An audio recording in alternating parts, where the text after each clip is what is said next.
What if your sadness isn't depression? What if it's the most honest reaction to the world you've seen so far? What if you're not broken, just awake? That's what the black pill feels like. A quiet realization that nothing gets better. That love is fake, that the game is rigged, that hope is a scam sold by people who've never truly suffered. And if you've ever been betrayed by someone you trusted, discarded by someone you loved, or emotionally gutted by a narcissist, you know exactly how seductive that mindset can be. Because when the world hurts you again and again, hope doesn't feel like a light. It feels like a lie. They say, just stay positive. Everything happens for a reason. But what if none of that worked? What if you tried everything and you still ended up alone, angry, and exhausted? That is the beginning of the black pill. And in this video, I'm going to talk about it honestly. Not to shame it, not to glorify it, but to understand why it feels so real and how it traps the people it claims to protect. So what is the black pill, really? In internet culture, it's often reduced to a cynical belief that it's over, especially for people who feel rejected, unattractive, or unloved. But if we look deeper, it's not just about dating or appearance. It's a philosophy of despair. The idea that the world is cold, rigged, and hopeless, and that trying is pointless. But here's what most people don't understand. The black pill isn't born out of laziness. It is born out of pain. It's what happens after you've tried. After you gave everything and got nothing in return. It's a response to emotional betrayal, to chronic rejection, to systems that feel stacked against you. For people who have survived narcissistic abuse, their spiral can hit especially hard because narcissists don't just hurt you, they distort your entire reality. They love bomb you, then discard you. They mirror your dreams, then weaponize your trauma. They leave you questioning whether love was ever real to begin with. So when you finally break free, you don't walk away healed. You walk away shattered, angry, numb, and disillusioned. And in that place, the black pill can feel like the only honest voice in the room. Don't trust anyone. Love isn't real. This world isn't made for people like you. And part of you believes it because everything else feels like gaslighting. And for a lot of men, that voice hits even harder. Because men aren't just taught to chase success. They're taught to tie their worth to it. Be strong, be confident, be attractive, provide, perform, don't feel. And when they finally open up, when they show vulnerability or softness, they are mocked, ghosted, ignored, laughed at. So what happens when love becomes humiliation? He stops believing in healing and starts believing in measurement. Height, jawline, status, money, everything becomes a number. Every connection becomes a transaction.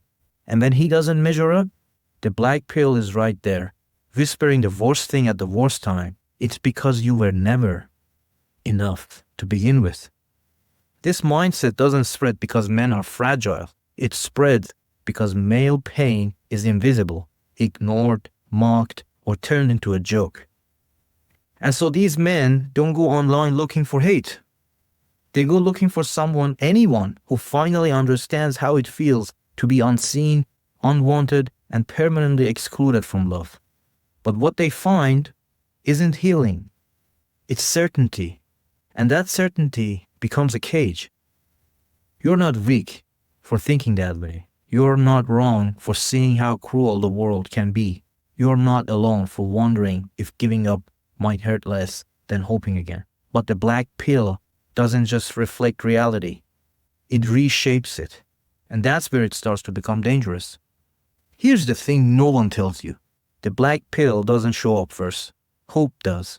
You hope things would get better. You hope they'd change. You hope love would be enough. That if you just worked harder, stayed longer, forgave more, it would all mean something in the end. But it didn't. Instead, you got discarded, gaslit, blamed. You watched someone fake love to control you, then twist a knife when you were at your most vulnerable. And what makes it worse? You believed in them. You believed in healing. You believed in good intentions and second chances. So when all of that breaks, It's not just a relationship that ends, it's your entire belief system. You don't just lose them, you lose you. The version of yourself that believed in connection, that trusted people, that thought your heart could still be safe in someone else's hands. And in the ruins of all that, the black pill starts to make sense. Because at least it doesn't lie. At least it doesn't ask you to pretend. It tells you this is the truth. The world is cruel. No one loves unconditionally. You are on your own. And after what you've survived, that feels like comfort. Because the black pill doesn't require vulnerability. It doesn't require trust. It doesn't require hope. And when you are in pain, that feels like safety. But here's the truth you don't hear in those forums. The black pill doesn't protect you. It numbs you. It walls you off from more pain. But it also walls you off from every possible form of healing.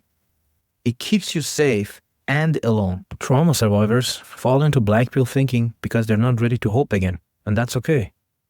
But the tragedy is this. When you stop believing in people, you start believing in nothing. And that might stop the bleeding, but it also stops the healing.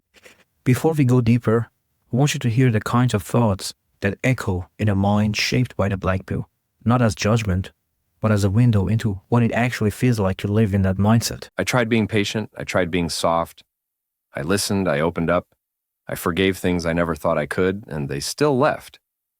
I watched them lie to my face and pretend it was love, and now I'm the one who's broken. They moved on, smiling, posting like I never even mattered. And what did everyone tell me? Be grateful. Don't be bitter. Try therapy. Go to the gym. Just focus on yourself as if I haven't already done that. As if self-improvement can fix the whole day left. So yeah, maybe the black pill is right. Maybe love isn't real. At least this way, I don't get hurt again. And this is how it begins. Not with hatred, not with resentment, but with pain so deep it has nowhere else to go. You bury it in logic. You reframe your suffering as a strategy. You stop calling it heartbreak and start calling it realism. But deep down, you still remember what it felt like to want something more, to believe in something more. And that memory is what the black pill tries hardest to kill. Because if it can kill hope, it never has to feel pain again. Here's the thing about the black pill.